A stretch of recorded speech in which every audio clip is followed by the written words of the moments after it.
Hi there. At Truth Quotient LLC, we've looked closely at the 4 candidates running for president and vice president. Using our legit tool, we've picked out the top 6 traits that are super important for these roles. 1. Ability to bring about change in Washington. 2. Honesty and integrity. 3. Leadership ability. 4. Experience and competence. 5. Empathy and humanity. 6. Communication. We're going to introduce each candidate, give you a quick biography, and see how they match up with these traits. First up is Tim Walz. He's the 41st governor of Minnesota and the Democratic vice presidential nominee. Let's learn more about him. Tim. Welcome to Butte, Nebraska. We are very close to the South Dakota border, and this is the home of the famous old professional wrestler George Wagner, also known as Gorgeous George, as well as Tim Walz, who became the governor of Minnesota. Walz was born in West Point, Nebraska in 1964. When he was a kid, his family moved to Butte, Nebraska because his dad was sick. Walz went to Chadron State College in 1989 and even taught in China through a Harvard program.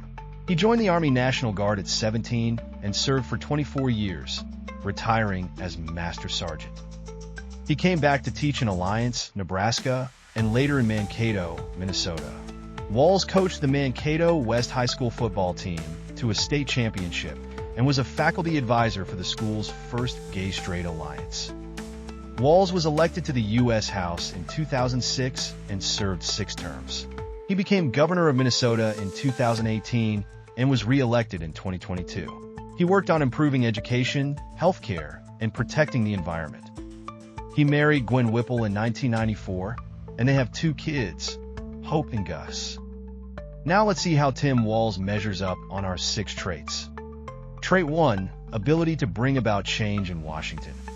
Walz has a record of trying to make changes, but people are still asking if he's made a big impact. Honesty and integrity. Values.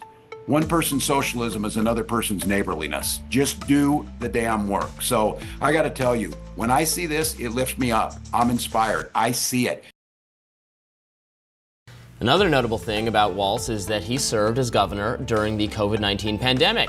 It's thus possible to parse his approach to the virus, and that record is extremely disturbing indeed. Weeks left in the session, and the House and Senate are still miles apart on police reforms. That's why Governor Walz today went into full court press mode.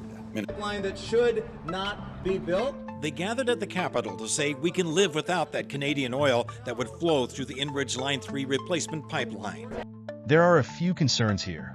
Not being completely open about COVID-19 data, some changes in police reforms after George Floyd's death, and approving a pipeline project that went against earlier promises. Trait 3, leadership ability. Thomas Behrens, retired Command Sergeant Major for the Minnesota National Guard. Thomas, good to have you with us tonight. Now, J.D. Vance is saying this is a case of stolen valor. He obviously served in the Marine Corps in active duty. What is your take on this? Is this just, a casual mistake? Is this something far darker?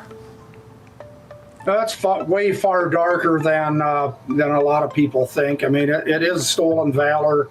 It's a question many have been asking since the unrest following George Floyd's death. Why was the National Guard slow in responding to the violence in Minneapolis and St. Paul? During the riots at the end of May, Governor Tim Walz appeared to blame Minneapolis Mayor Jacob Frey. Now the mayor is saying that he believes the governor hesitated to call out the National Guard. Esme Murphy reports on the continued fallout and what is at stake. Thanks so much for joining us here at 6. Developing with just in the past hour, we've heard from the Ramsey County judge who's been a key player in the Feeding Our Future case. Now, the feds allege dozens of people connected to Feeding Our Future stole some $250 million from a meal program meant for low-income children. Political reporter Theo Keith joins us from the newsroom with these developments. Theo. In a rare public rebuke, Ramsey County Judge John Guthman has released a nearly 600-word statement criticizing Governor Tim Walz and the Minnesota Education Commissioner.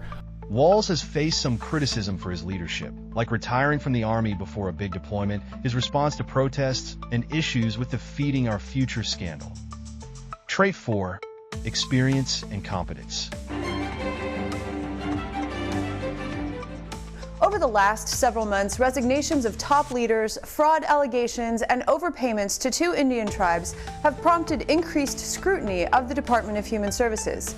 Mr. Chairman, that's where the good news ends. All of our members, Mr. Chairman, all of our members are still sitting on or having problems related with MNLARS. 3/4 of them think the system is not improved or is even getting worse. There have been problems too. For example, the unemployment system during COVID-19 had big delays, and there were issues with the Department of Human Services and a failed state project. Trait 5. Empathy and humanity. What is really a sad reality about where these deaths have been concentrated so far. Currently, long-term care facilities account for 19% of all coronavirus infections in Minnesota, but 70% of all deaths from during the pandemic is having unintended consequences on some landlords. With evictions on hold, one property owner became desperate for help. Investigative reporter Chris Nagus explains why the eviction moratorium is putting financial pressure on some homeowners. Critics say he didn't act fast enough to protect nursing home residents during COVID-19, handled the eviction moratorium poorly, and didn't do enough about homeless encampments. Trait 6. Communication. They were with him for 4 years. They're warning us that the next 4 years will be much, much worse. You know, when I was teaching, every year we'd elect a student body president. And you know what? Those teenagers could teach Donald Trump a hell of a lot about what a leader is. On the bright side, Walz is a good communicator. His speech at the Democratic National Convention, where he shared his family's personal story, was very well received. Here's Tim Walz's report card. A green the 10th means he did well, and a red X means there's room for improvement. We hope you found this breakdown of Tim Walz helpful. Don't forget to share this with your friends and family. Next, we'll look at J.D. Vance. Thank you for your time.